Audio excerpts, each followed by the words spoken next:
Senhoras e senhores, boa noite. Começa a Câmara Aberta Sindical, o programa que debate o mundo do trabalho. Hoje é quarta-feira, dia 19 de novembro, o programa ao vivo. Portanto, você, telespectador, telespectadora, poderá mandar aqui a sua pergunta, a sua participação e a sua discordância, porque nosso programa é democrático. Hoje nós vamos falar de arquitetos e arquitetura. Mais de arquitetos, mais dos profissionais da arquitetura. Quem são esses homens e mulheres, como se formam, como trabalham, para quem trabalham, quanto ganham e que tipo de trabalho eles realizam para a coletividade. Nós temos aqui no estúdio 3 convidados. Maurílio Ribeiro Chiaretti, que preside o SASP, Sindicato dos Arquitetos do Estado de São Paulo. Maurílio, obrigado pela sua presença. Eu que agradeço. Jovem arquiteto. O Niemeyer começou assim também. Temos também o Vitor Quinalha Júnior, diretor de Assuntos Jurídicos e Estudos Legislativos do SASP.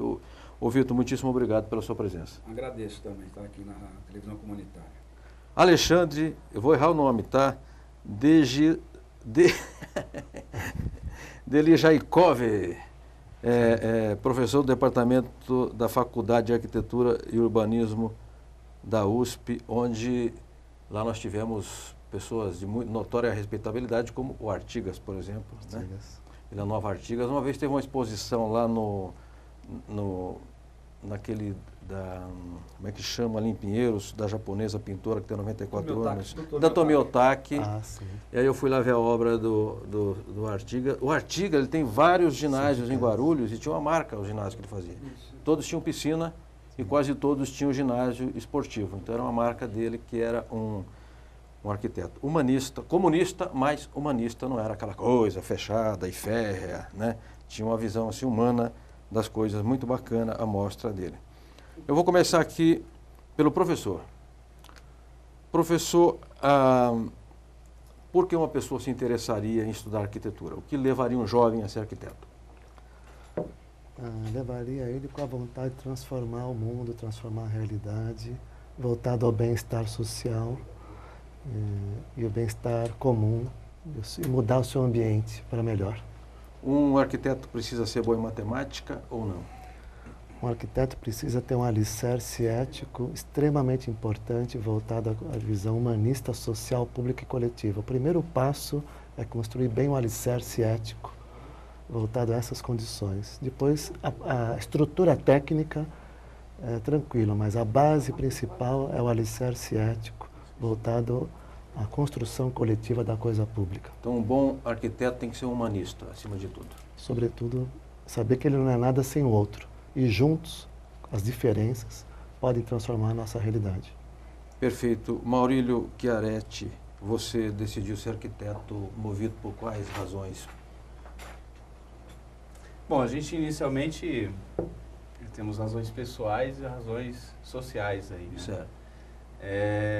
Eu sempre estive muito envolvido no campo das artes, quando jovem, desenhando, pintando, e gostava bastante da produção artística e, ao mesmo tempo, gostava bastante também das questões técnicas que envolvem a arquitetura.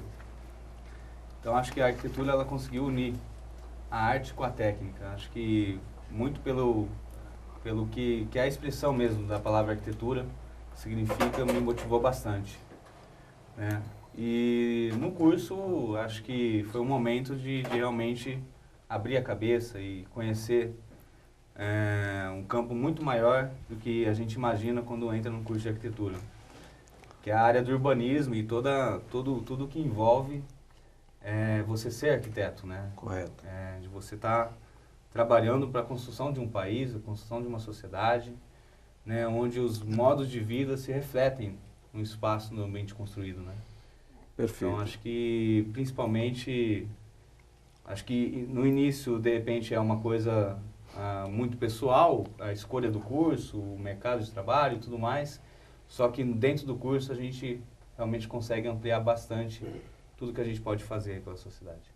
Perfeito. Vitor Quinalha Júnior. Nós vemos no mundo urbanizado. O Brasil se urbanizou muito rapidamente, sem planejamento. E houve nessa rápida urbanização uma hegemonia do interesse imobiliário, da especulação imobiliária. A especulação imobiliária é avassaladora, passa em cima de tudo. Eu quero crer que esse avanço da especulação, da necessidade de construir coisas rapidamente e às vezes sem contemplar o interesse coletivo, ele cria atritos com o modo de pensar o mundo do arquiteto. Você acha que isso existe? E se isso existe, como é que o arquiteto enfrenta a dureza da vida real? Bom, de fato isso existe, né? E só que a única coisa assim que eu comento é que sempre houve planejamento. Houve um planejamento deliberado para que o mercado tomasse conta da cidade. Certo. Né? Se a gente considerar que planejamento são só as coisas positivas que pensam no coletivo, de fato não houve. Mas sim houve esse planejamento. Né? Quando a gente fala em neoliberalismo, por exemplo, e que atingiu as cidades nos últimos 20, 30 anos, é um planejamento deliberado para que o mercado possa ter acesso ao bem mais valioso que nós temos na cidade, claro que tirando o cidadão, que é a terra. Né? E hoje a gente sabe que mesmo o metrô, se a gente for analisar, pegar o mapa do metrô, que é uma coisa muito simples, todo mundo tem isso na cabeça.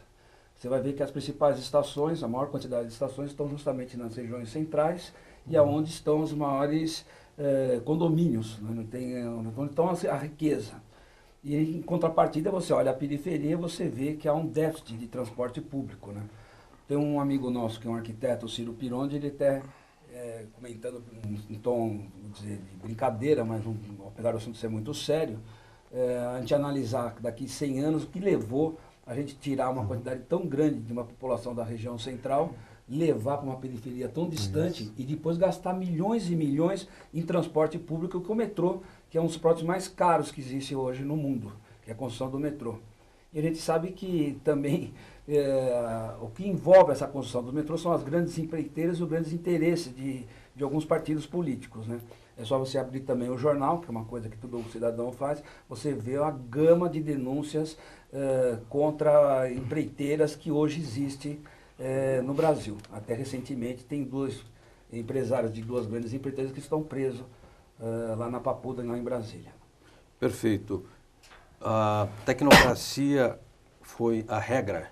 Você falou neoliberalismo. Na época da ditadura ainda não havia, digamos, esse conceito neoliberal. Isso é uma coisa a partir do conceito de Washington.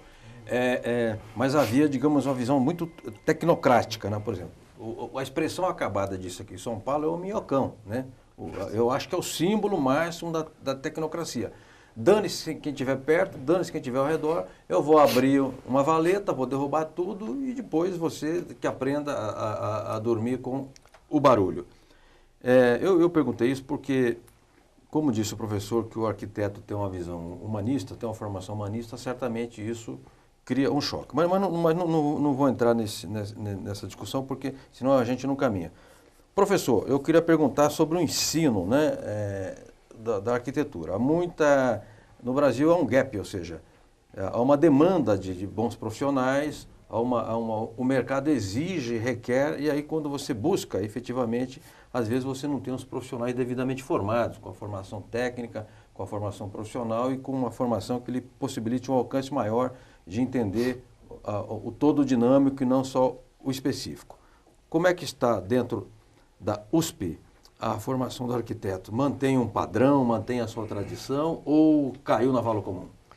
Não, felizmente a FAUSP, que foi fundada no final dos anos 40, como foi muito bem lembrado pelo professor Artigas, teve na verdade uma força muito grande de Artigas e Paulo Mendes da Rocha, foram voltados sempre para a coisa pública, né? Sempre para a formação do arquiteto com ênfase ao servidor público. Correto. Principalmente no âmbito das infraestruturas. Então, aquele momento da fundação da FAU, que foi o encontro da Escola de Filosofia com a Escola da Politécnica, teve, na verdade, uma confluência muito importante de um reconhecimento da vida ativa que acontece no espaço público, da importância da formação de um arquiteto, de uma escola pública de arquitetura voltada à construção do país, da necessária reforma urbana e reforma agrária que nós precisamos ter no país. Então, felizmente, hoje, que posso dizer, a FAU tem uma formação para o estudante voltada à cultura de projeto, sobretudo a cultura de projeto da coisa pública. O que significa das coisas públicas? As infraestruturas, os equipamentos, infraestruturas urbanas e regionais, os equipamentos públicos, sobretudo a habitação produzida pelo poder público, voltada à dignidade do cidadão que precisa de moradia digna e moradia entendida que é a cidade. A nossa casa é a cidade. Sim, é coletivo, não vai além da sua Quer dizer, sua a autoria, porta, se me né? permitir um comentário, a gente costuma dizer para os estudantes, conversar com eles, de que é importante o despertar de uma consciência crítica, do entendimento que a arquitetura que interessa é a arquitetura da cidade. E da arquitetura da cidade, a mais importante é a arquitetura do lugar. Construção coletiva do lugar e a construção coletiva do programa, que vai muito além da autoria individual ou só do âmbito dos arquitetos. Perfeito. A cultura de projeto tem a ver com os escritórios públicos de projeto, no âmbito executivo, municipal, estadual e federal, e também executivo, legislativo e judiciário, mas vai muito além desse âmbito dos escritórios públicos de projeto. É um pêndulo muito importante entre escritórios públicos de projeto e canteiro, porque nós temos uma selvageria, os canteiros de obra continuam numa situação da época da colônia. Correto. Né? Então, a dignidade passa, na verdade, por você considerar o outro, o usuário do edifício público, da coisa pública, é aquele que vai construir. São 3 perguntas na primeira pessoa do plural. Antes de perguntar como é que nós vamos construir, temos que perguntar antes, como é que nós vamos usar? Nós juntos, diferentes. Né? Como é que nós vamos manter a coisa pública? Então, essa é a forma. Para depois formular a terceira pergunta na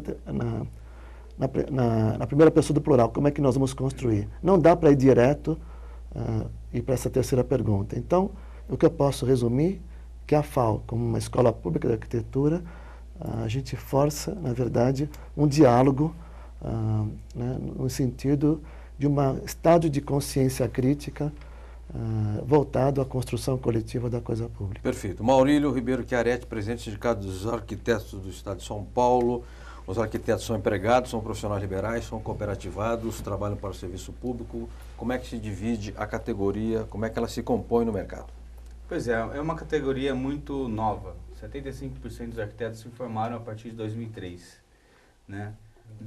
Do A profissão não era reconhecida, mas já era reconhecida. Já era reconhecida, só que existiu, né, dentro da história da formação dos arquitetos, no momento em que, em 98, se abre um mercado da educação no Brasil, né, novas escolas particulares surgem, então a gente verifica esse boom de escolas e esse boom de formações de profissionais. Em um período muito recente, né, de 2008, de 98, que é quando começa a abrir as escolas, em 2003, 5 anos depois, que são os anos que os arquitetos precisam para se formar, em 2003 já começa a maior quantidade de leva de arquitetos no mercado, né? Desses arquitetos, do conjunto de arquitetos, na verdade, 70% são autônomos. Tá. Né? Então, e esses 30% que trabalham, 30% trabalham para o Estado ou para grandes escritórios? Sobra para o Estado e grandes escritórios. Né? Tá. Em torno de 15%, 20% para o Estado, em torno de 10% para grandes escritórios. A Prefeitura da capital, por exemplo, emprega quantos arquitetos? Você tem esse número? Cerca de? Cerca de 1.400. Tá. E o arquiteto tem um piso? Tem um piso, na verdade, o arquiteto tem um piso por uma lei federal, certo, né, que estabelece 8,5 salários. É a mesma do engenheiro? É a mesma do engenheiro. Tá. Né? No Agora, entanto, a municipalidade pratica a municipalidade que ela tem o estatuto próprio, ela não é exigida de praticar o piso salarial, que é pela contratação via CLT. Né? Então, na Prefeitura de São Paulo, que é um grande debate nosso, inclusive atualmente, o salário base começa com R$ 1.854. É pouco. Né? Salário inicial. E aí mais uma gratificação que existe vai para R$ 2.600. Sim. Uma faixa de renda que daria para entrar no Minha Casa Minha Vida e esses arquitetos conseguirem aí uma habitação via programa. Né? Então, como e a gente jornada tem... qual que é? 40 horas? Jornada 40 horas ou mais. Tá. Muito mais. A nossa categoria, ela participa com muita intensidade do processo mais recente de terceirizações. Tá. De precarização do trabalho via terceirizações. Então, são arquitetos muito jovens que entraram agora no mercado e estão sofrendo aí as condições que esse mercado tem oferecido. E a pejotização tem que dar aquela nota de PJ, pessoa jurídica? Então, a gente tem trabalhado aí no sentido de levantar dados de como que os arquitetos estão atuando. Né? E existem muitos escritórios que contratam o arquiteto obrigando ele a abrir uma PJ, a abrir uma MEI, inclusive, que seria algo até irregular, diante da... Que é o microempreendedor individual. Isso. O arquiteto, na verdade, não poderia participar como um microempreendedor individual, sendo que ele tem um conselho profissional. Mas é uma situação que realmente tem impressionado muitos arquitetos a abrir uma PJ para poder trabalhar num grande escritório. Entendi. Né, e poder prestar um serviço. Perfeito. Eu quero avisar os que se encontram aqui presentes, o Alexandre Deli Jaikov, Vitor Quinalha Júnior, Maurílio Ribeiro Chiaretti, que agora nós vamos fazer um intervalo, porque temos um na linha. Eu quero chamar o na linha para que uma pessoa que não pôde estar aqui possa dar o seu recado. Vamos lá, na linha?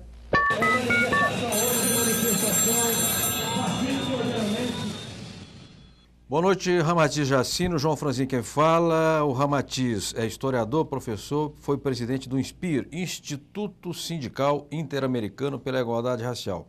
Ele fala sobre as atividades referentes ao Dia da Consciência Negra, 20 de novembro. Ramatiz, muito obrigado pela sua participação e já pergunto, por que é importante existir o Dia Nacional da Consciência Negra? Boa noite, João Franzin.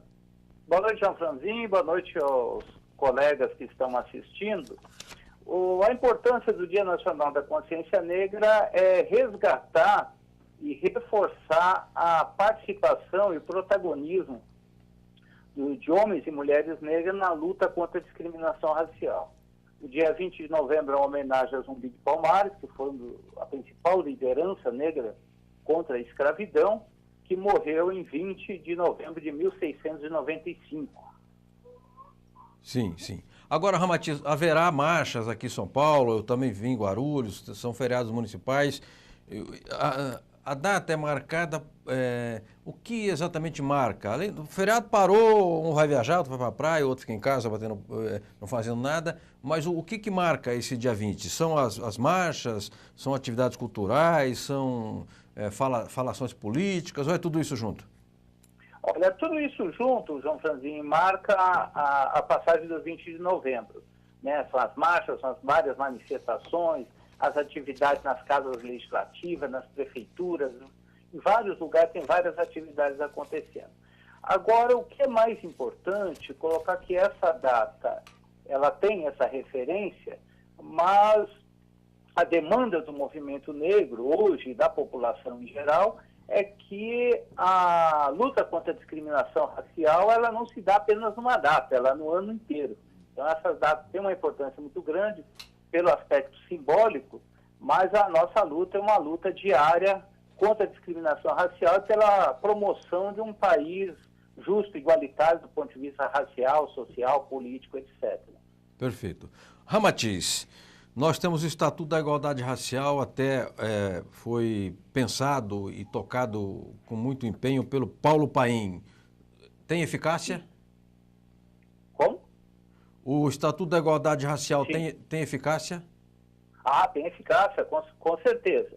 E que pese que o Estatuto da Igualdade Racial não é a lei dos nossos sonhos, porque como nós temos... Nenhuma é. Nós, negros, nós, trabalhadores, nós, população pobre em geral, somos representados de forma minoritária no Congresso Nacional, então não foi possível passar o estatuto que nós gostaríamos que passasse. Sim. Mas ainda assim, esse estatuto, embora tenha sido rebaixado, ele representa um grande avanço, um significativo avanço na luta pela promoção da igualdade racial no nosso país. Perfeito, Ramatiz. O senador Paulo Paim está de parabéns pelo trabalho, ele e outros parlamentares, como Vicentinho, Janete Pietá, só para citar aqueles de São Paulo. Paulo Paim, senador pelo Rio Grande do Sul, ex-metalúrgico, ex-dirigente sindical, homem que honra o mandato. Ramatiz, muitíssimo obrigado. Até uma próxima participação sua aqui ao vivo. Já está convidado no Câmara Aberta Sindical, ok? Eu que agradeço, um grande abraço e parabéns pelo trabalho que vocês estão desenvolvendo aí.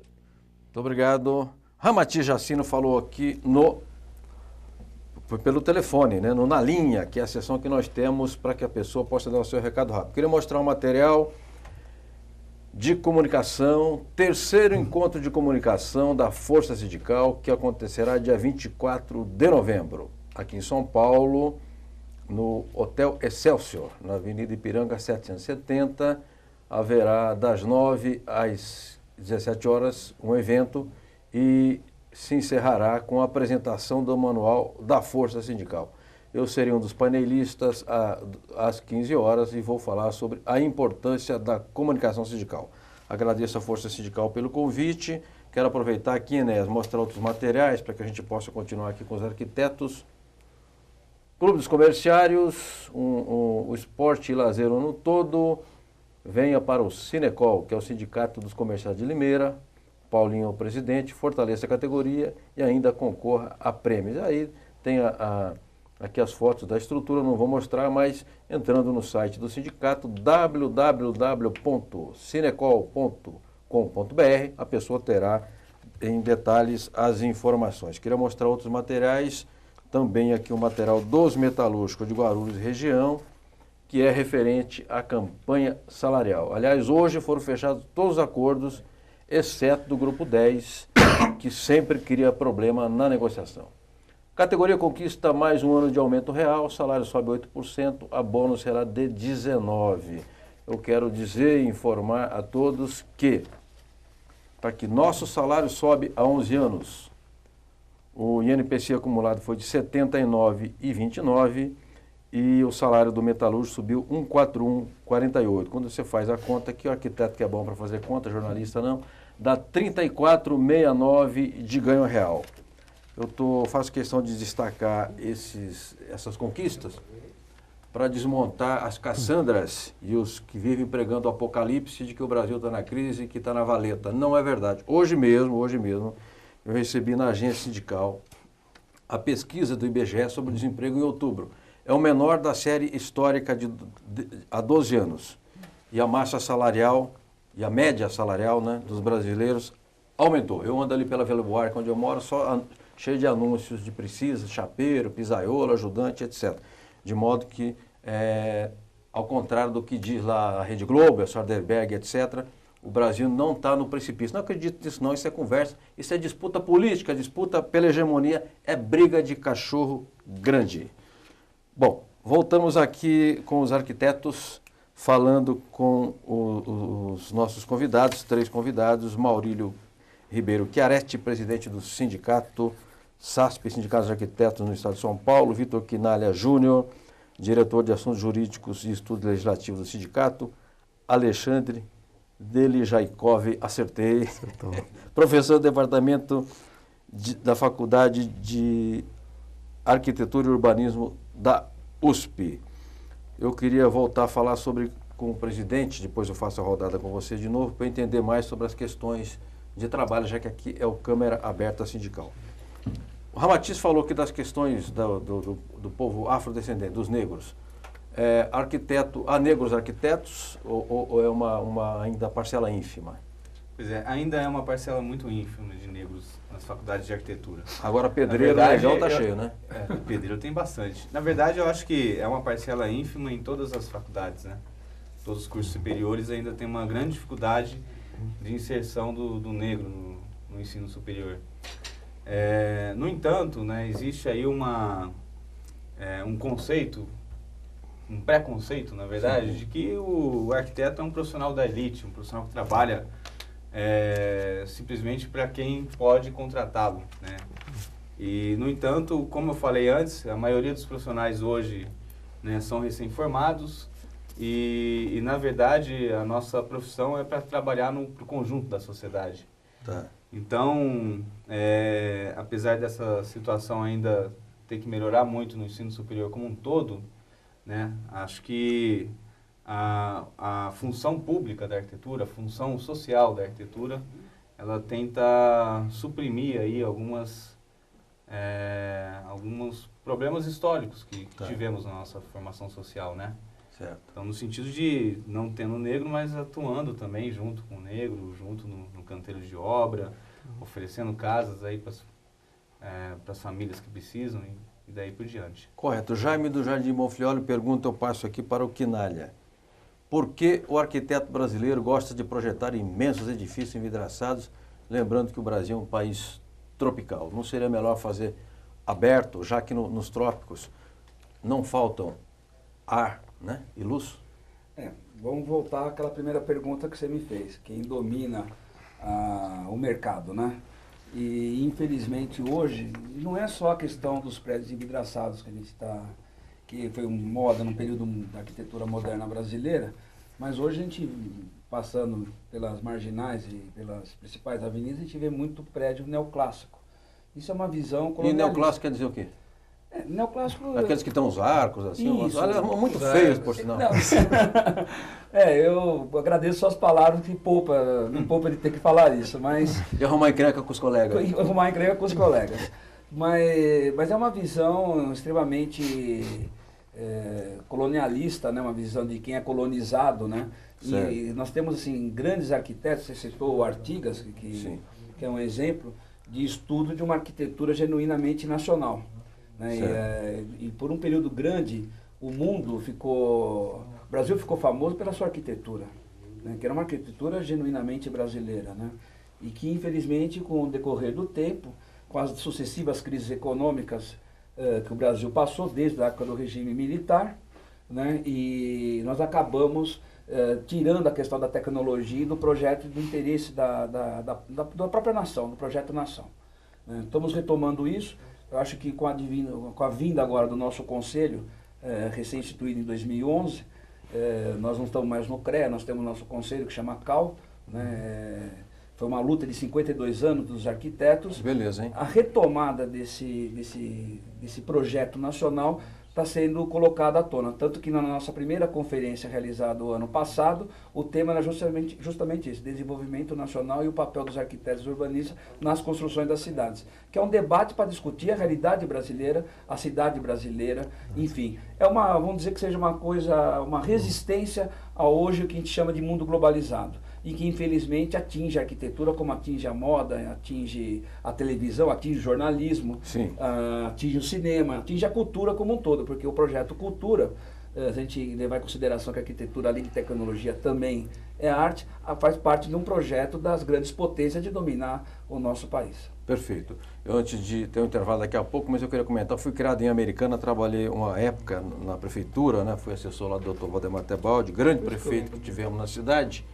E aí, lá havia um arquiteto que pontificava, que mandava lá na cidade, cujo nome eu não me lembro. Ele fazia o plano diretor e todos os prédios dele eram fechados, cheios de ar-condicionado. E um dia eu estava no debate da Câmara, eu fiquei de saco cheio e disse, rapaz, você pode ser sócio da fábrica de ar-condicionado, porque não é possível que numa cidade quente como esta, você não faz janelas, você não aproveita a luz natural e o vento que tem em abundância. Então, são essas coisas que a gente vai observando, né?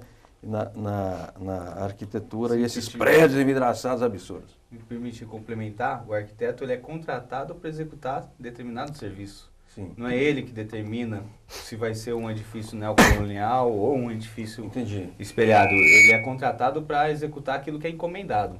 Entendi. Perfeito. Ele não está no início do processo, ele está no meio do processo. Isso, ele está na base produtiva. Pergunta o Nildo Nogueira, e depois do intervalo um de vocês vai falar, o professor, ou aqui o nosso amigo presidente do sindicato. Nildo Nogueira, do bairro do Limão. Nildo, meu amigo Nildo, forte abraço, Nildo. Eu tenho vários amigos arquitetos e alguns deles estão decepcionados, encontrando muitos problemas nas plantas da prefeitura. Dificuldades e exigências, levando-os a querer largar a profissão. É muita burocracia. O que fazer para melhorar a aprovação das plantas e o atendimento para facilitar o trabalho dos arquitetos? Daqui a pouco alguém responderá aqui a indagação do Nildo, que parte de uma demanda efetiva que o profissional encontra no seu dia a dia. A burocracia, tem a burocracia necessária, mas há a burocracia também que cria dificuldade para vender facilidades, infelizmente. Não estou dizendo que seja o caso, mas também não estou excluindo, viu, meu caro Nildo? Daqui a pouco um dos nossos convidados responderá. Vamos ao intervalo e voltamos daqui a pouco, 3 minutos, com câmera aberta sindical, hoje com os arquitetos. A FEComerciários, formada por 68 sindicatos filiados no estado de São Paulo, representando 2,5 milhões de comerciários, apresenta Momento FEComerciários.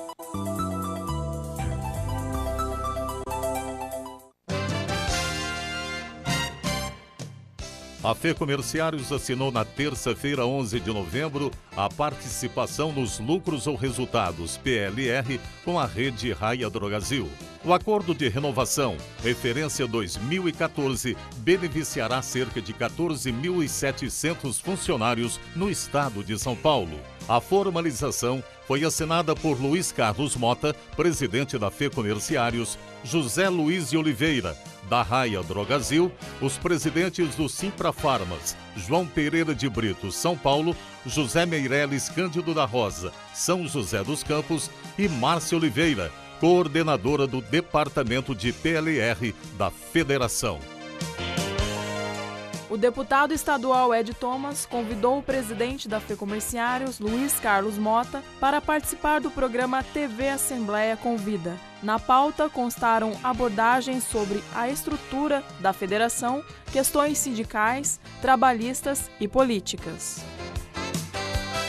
A 7ª edição do Encontro Anual do Espaço Cidadania com participação de parceiros, realizada dia 13 de novembro em São Paulo, reuniu cerca de 100 pessoas para debater o atual cenário das políticas públicas de inclusão de pessoas com deficiência no mercado de trabalho, a aplicabilidade e o cumprimento da lei de cotas no Brasil. A FEComerciários é uma das parceiras desse projeto. Com a presença do presidente Mota da FEComerciários e do diretor primeiro secretário da entidade, Amaury Mortágua, teve início dia 13 de novembro a 21ª reunião plenária da Executiva Nacional da UGT, União Geral dos Trabalhadores. O evento, aberto pelo presidente da Central, Ricardo Patá, foi encerrado na sexta-feira, dia 14 de novembro.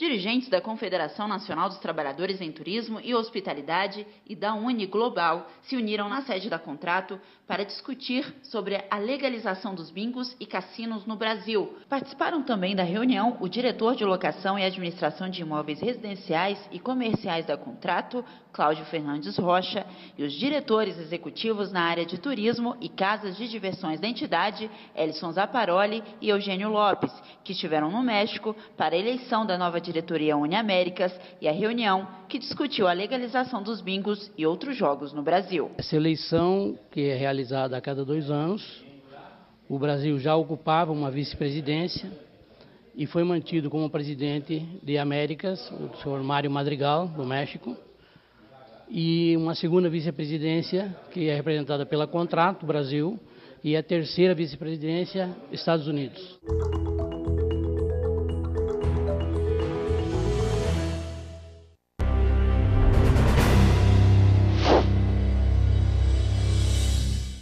É uma bandeira da Nova Central, nós decidimos na última reunião da executiva da Nova Central, que agora, esse ano, ainda nós vamos fazer uma grande manifestação em frente à Superintendência do Trabalho, exigindo a reestruturação do Ministério do Trabalho, que lamentavelmente está esvaziado, está sucateado, não tem como fazer fiscalização e nós precisamos que tenha fiscais no Ministério do Trabalho para punir essas empresas que fazem trabalho escravo. Nós temos que ir para cima, nós queremos que o governo tem que reestruturar o Ministério do Trabalho.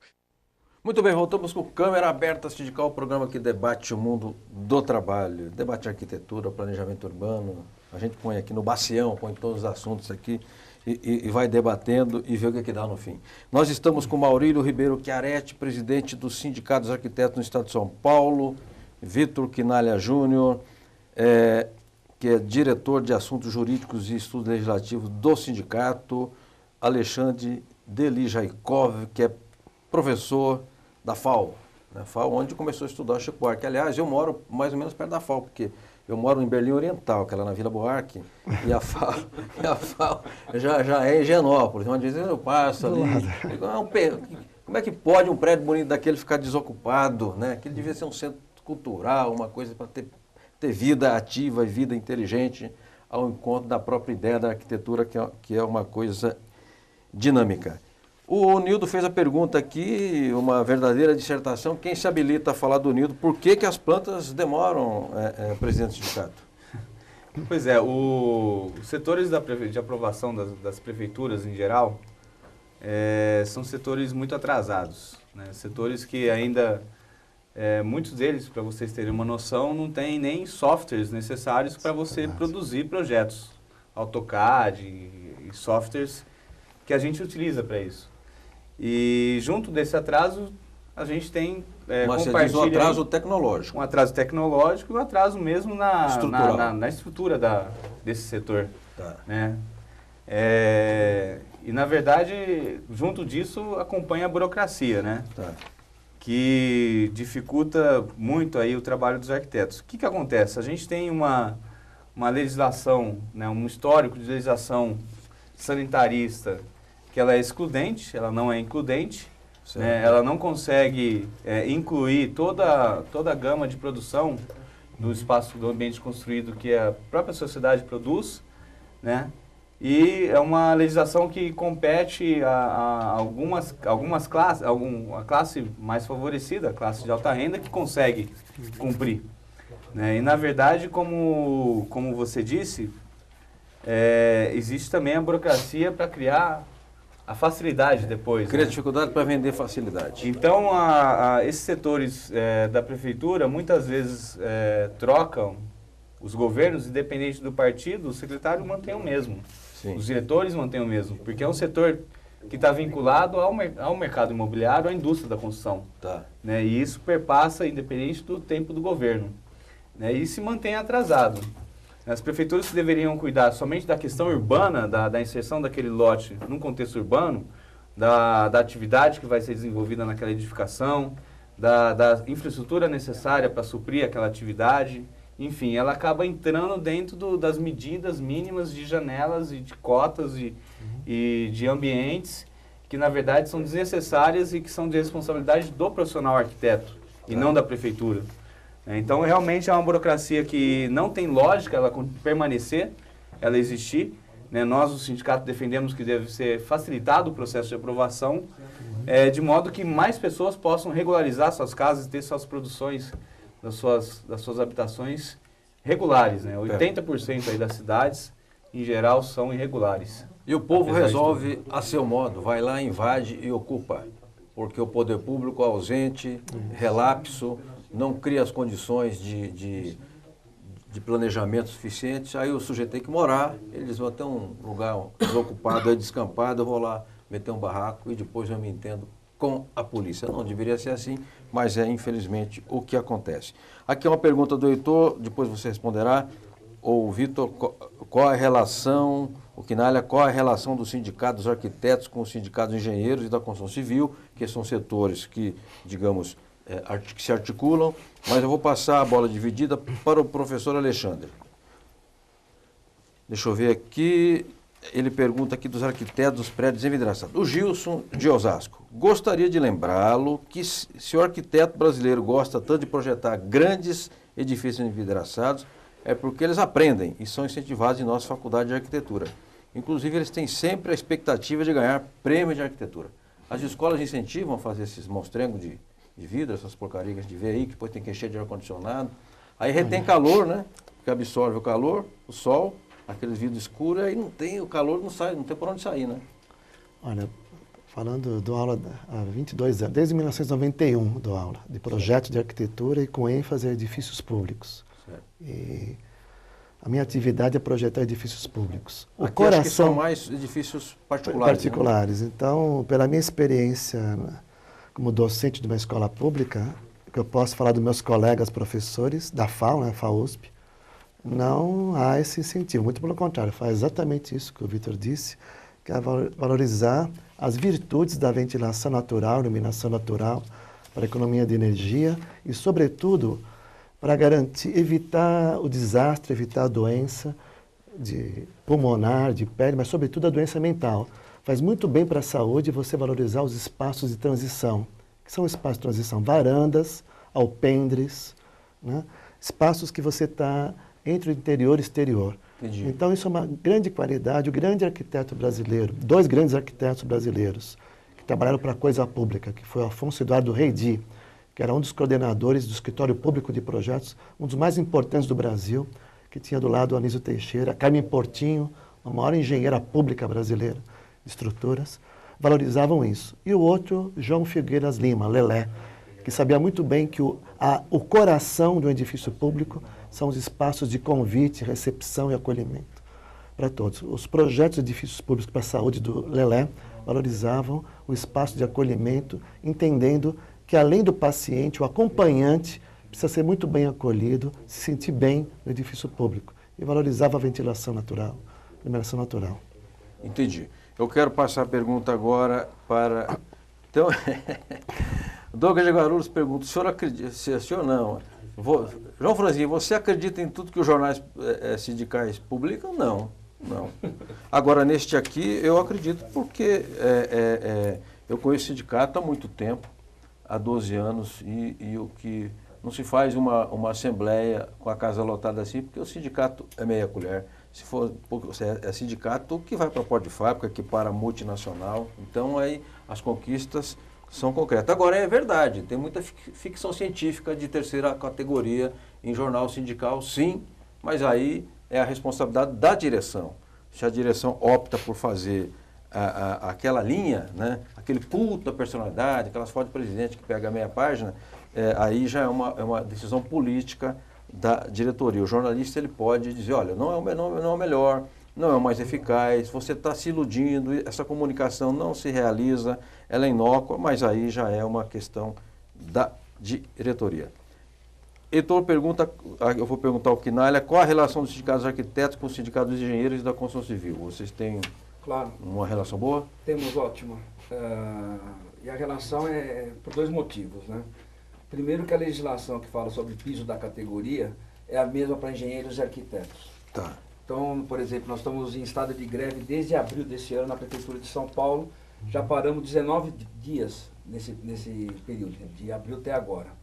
E é junto com o sindicato dos engenheiros, certo, e junto com uma entidade local, que é dos arquitetos e engenheiros municipais, a CEAM, que são essas três entidades que realmente encaminham, e estou encabeçando o movimento, e encaminham as reivindicações junto ao governo. Com o sindicato da construção civil, é uma outra situação que o Alexandre até comentou, que é a situação degradante dos canteiros de obras, né? Uhum. É claro que o sindicato, nessa atual gestão, está fazendo um destaque especial ao papel do arquiteto que trabalha no canteiro de obra. Olha, interessante. Nós achamos fundamental. Nós temos que desmistificar o arquiteto que faz o desenho, faz o projeto, que na verdade vem para oprimir os demais trabalhadores, porque esse processo é um processo coletivo. Nós pertencemos à cadeia produtiva da construção civil, então o engenheiro e o arquiteto ele inicia o processo com os projetos, solta o serviço e tem o mesmo valor daquele que você já citou meia colher, daquele companheiro nosso que é o auxiliar de pedreiro, auxiliar de elétrica, que a gente conseguia vulgarmente ser chamado de meia colher.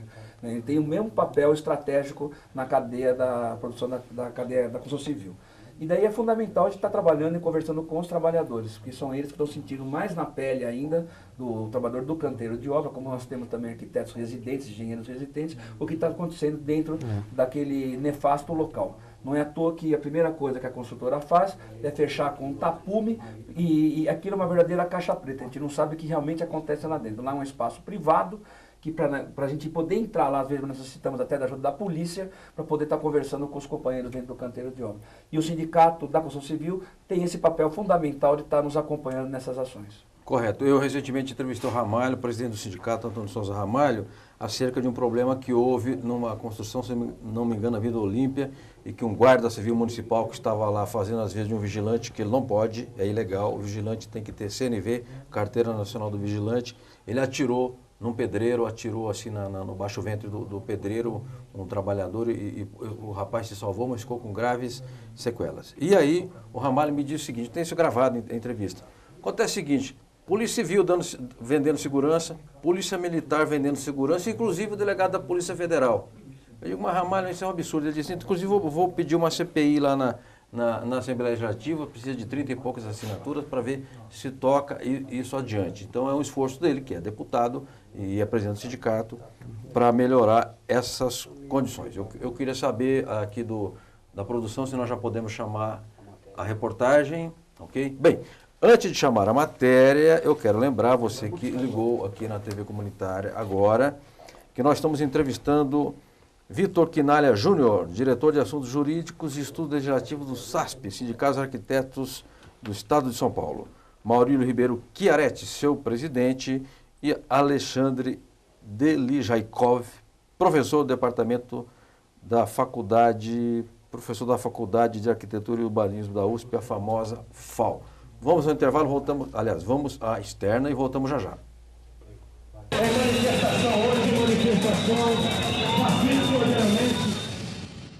Qual o tamanho da representatividade da central hoje?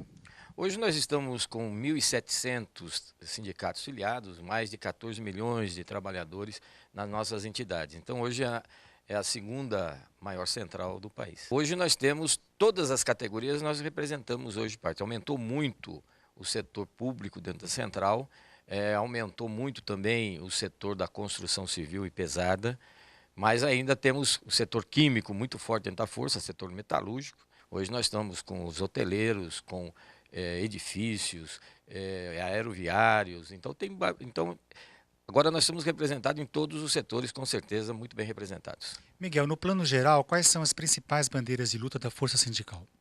É a nossa pauta trabalhista. Nós estamos defendendo a redução da jornada de trabalho para 40 horas sem redução salarial, o fim do fator previdenciário, a valorização, a manutenção da política de valorização do salário mínimo, uma política de valorização do salário do aposentado, que infelizmente ainda não tem o seu aumento real, a regulamentação das terceirizações, a correção da tabela do imposto de renda, né?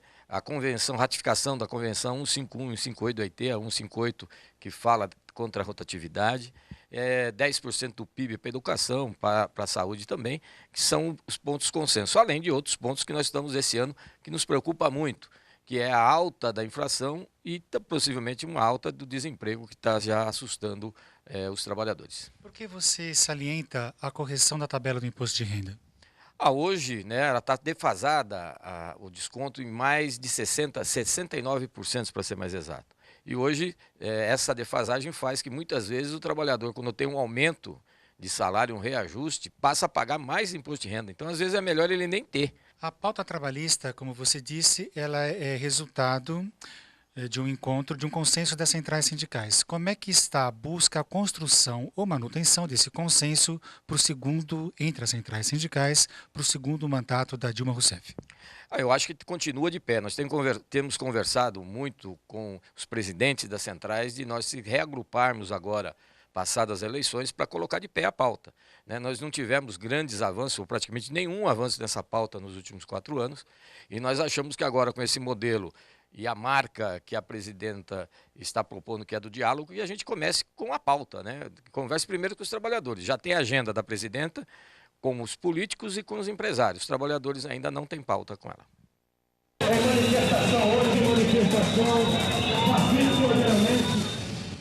Falou no Câmara Aberta Sindical Miguel Eduardo Torres. O Miguel preside o Sindicato dos Metalúrgicos de São Paulo e Mogi e também a Força Sindical. Uma pessoa perguntou se eu acredito em tudo. Eu acredito em tudo, mas duvido de tudo também, tá? Mas eu quero dar uma informação a respeito de uma conquista importante na base de Guarulhos, esse jornal que eu mostrei. Ontem à noite eu estava trabalhando e me ligou o Heleno Benedito da Silva, que é diretor do sindicato e vereador na cidade, o Heleno Metalúrgico. Ele é empregado da Cummins Motores, que é uma multinacional norte-americana. E ele me disse, olha, a gente fez uma assembleia aqui e aprovou a PLR, participação nos lucros e ou resultados, que é paga em 2 vezes. E lá existe a possibilidade, né, pelo plano de meta, de chegar até 8.019 de PLR, o que para um trabalhador metalúrgico é muito dinheiro, é bastante significativo, é representativo. Então, eu parabenizo o Heleno pelo esforço que fez lá na fábrica. Espero que os trabalhadores recebam esse valor e apliquem, gastem, né, para o seu bem-estar, para a sua qualidade de vida. Pergunta aqui o João Ramalho da Vila Olímpia. No Brasil é comum um tal puxadinho, sem projeto, arquiteto e engenheiro. Isso se deve ao preço do serviço de um arquiteto? É muito caro? Daria para dar algum exemplo de valor, quanto custa um projeto? Por exemplo, eu quero construir uma saleta moderna de 10 metros quadrados. Quanto custa esse projeto arquitetônico? E um projeto para a construção de um estádio de futebol, por exemplo, como o do Palmeiras, que será inaugurado hoje. Presidente do sindicato, como é que faz? Tem uma tabela? Pois é, temos uma tabela, o Conselho Federal, né, o nosso Conselho Profissional, o CAL, tem uma tabela nacional, né? No entanto, a gente tem uma tabela e temos uma realidade, que é bem diferente dessa tabela. Os serviços de arquitetura em geral estão muito abaixo do preço dessa tabela colocada. Então, ao contrário do que a maioria da população pensa, que o serviço de arquitetura é inacessível, né, na verdade, ele é muito mais acessível, muitas vezes, do que comprar aí um eletrodoméstico ou algum bem aí que seja momentâneo, né? Mas é por metro quadrado ou é por projeto que se cobra? Olha, o sindicato, a gente cobra a hora trabalho, né? A hora. Por hora trabalho.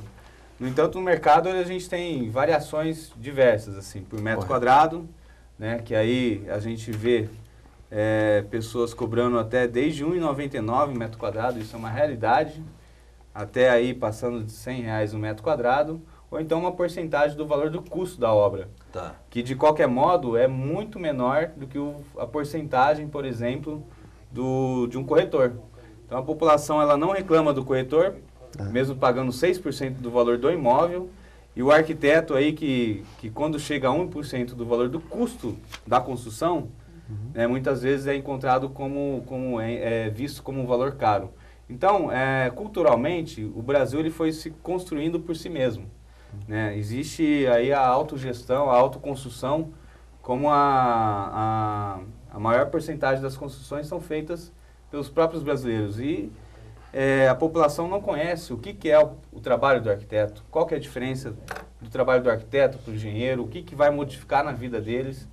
E essa questão do valor do arquiteto, eu acho que a televisão ajudou muito a colocar o arquiteto naquele status de elite, de status de quem não precisa, popstar, e que faz viagens internacionais e etc.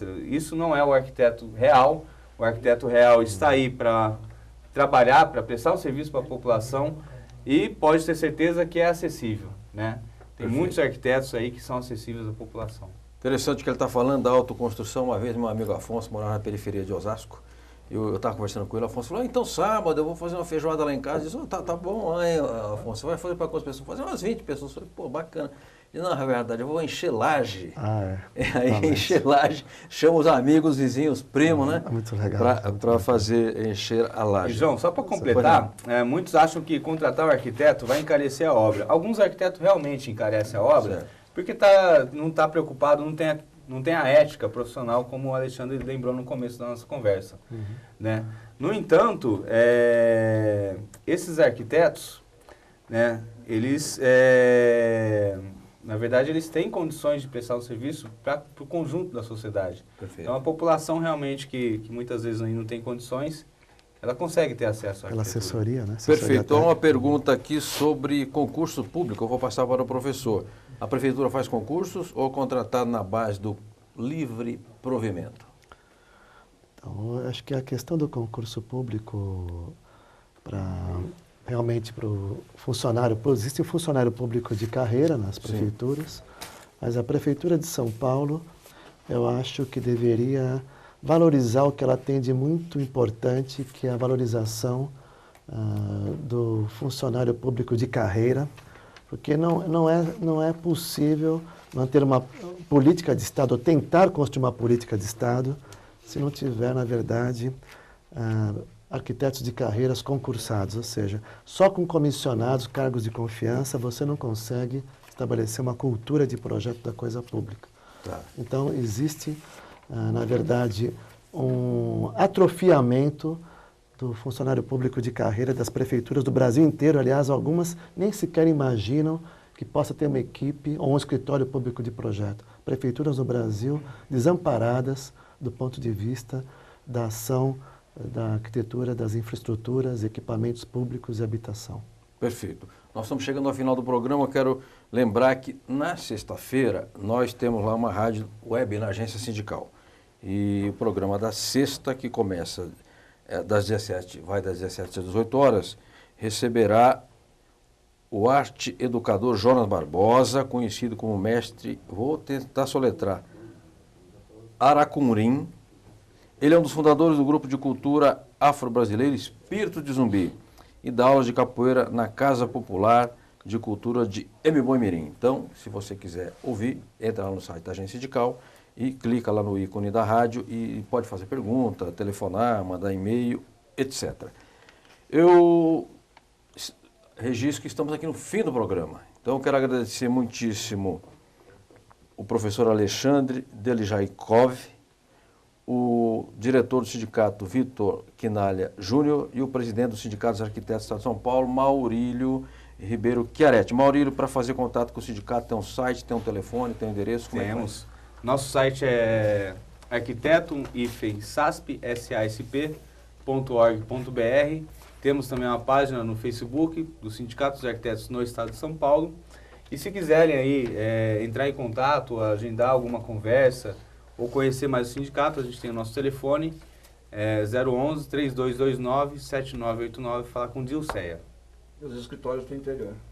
Temos também 2 escritórios no interior, um em Campinas e outro em Ribeirão. São seccionais. São seccionais, são regionais, né? O sindicato é de base estadual, é de base estadual, isso. Perfeito. Então, eu agradeço a todos os que nos acompanharam aqui no Câmara Aberta Sindical, agradeço especialmente aos presentes e quero registrar um convite que nos foi feito gentilmente pelo Sindisport, Sindicato dos Empregados de Clubes Esportivos e em Federações, Confederações e Academias Esportivas no Estado de São Paulo, que convida para a pós da diretoria, que ocorrerá no dia 10/12, às 20h30, no Mansão Tulipas, na Avenida Pai de Barros, 1229, na Moca. E eu quero agradecer muitíssimo ao Jackson, que nos mandou o convite, e mandar um abraço também à sua diretoria.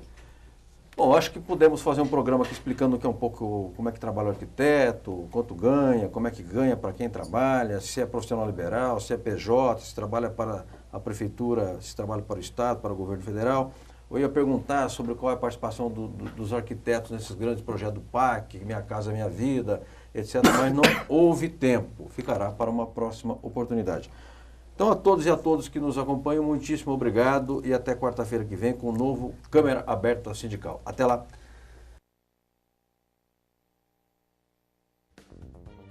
Este programa tem o apoio da TV Interação, Associação Vida e Trabalho e da Ordem dos Advogados do Brasil, Seção São Paulo.